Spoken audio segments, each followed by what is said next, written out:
Poetry writing for kids. Topic 3. Writing a free verse poem. A poem can be a collection of words that expresses feelings or ideas, sometimes with a specific meaning, sound, or rhythm. A free verse poem has no specific rules, patterns, or rhythm. It also does not have any set syllables or words per line. Typically, a free verse poem follows the rhythm of natural speech, so it does not have to rhyme.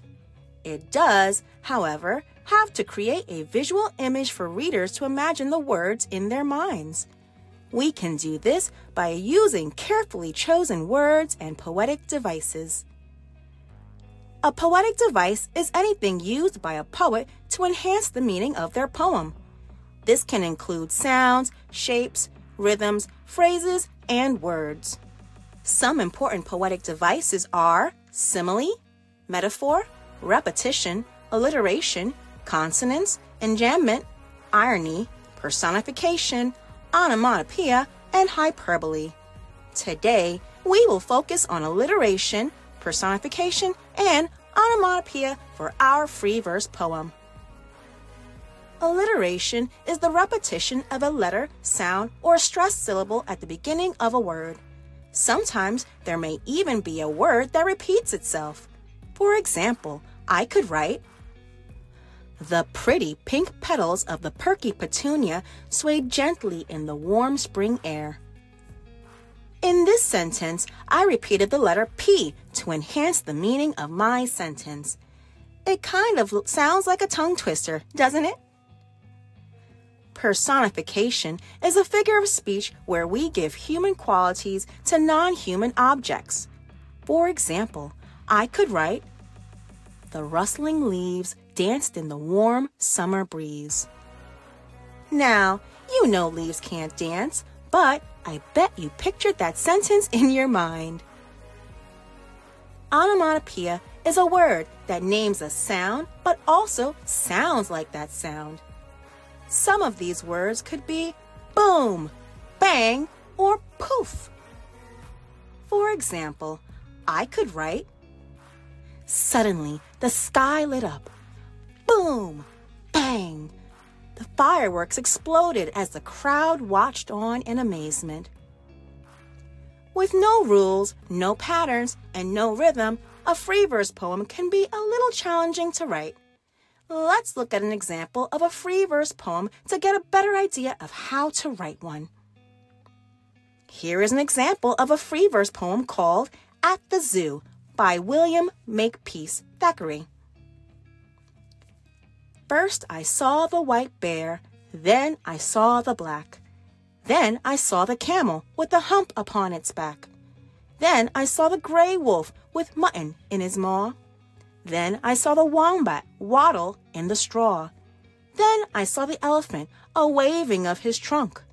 Then I saw the monkeys, mercy, how unpleasantly they smelt." This poem uses alliteration when he repeats the words "I saw" in each line. You may have noticed that this poem rhymes with words like black and back, or maw and straw. But a free verse poem does not have to rhyme, follow rules, or have a pattern. Now, I will write my own free verse poem. First, I will need to brainstorm a subject for my poem. I think I will write about flowers. Then, I will need to think of which poetic device I would like to use. I know! I can use personification. Next, I will need to carefully choose the words that I would like to include in my poem. I can use words like petals and colors that go with my theme. To bring my theme to life, I can use words such as sway and burst. Last, I will put my words together for my readers. Great! I have a plan for my poem. Let's try it. Flowers, such beautiful things. Petals sway gently in the warm spring air. Fields burst with color and appropriate flair. Buds adorn bushes with opulent care. But sometimes we don't always notice they're there. So many colors and such sweet scents. Such beautiful things. Flowers. Awesome! I just wrote my free verse poem. Now it's your turn. First, you will need to brainstorm a subject for your poem. Then, you will need to think of which poetic device you would like to use. Will you use alliteration, onomatopoeia, or personification? Next, you will need to carefully choose the words that you would like to include in your poem. Last, you will need to put your words together for your readers. Would you like to learn how you could write any type of poem? Then be sure to check out the next video in this series called Writing a Kenning Poem to learn how you can write your own kenning poem from start to finish. If you like this video, then check out Miss Dorismond's Virtual Corner for even more. If you are a teacher, you can follow Miss Dorismond's Virtual Corner on Instagram, Pinterest, Facebook, and TPT.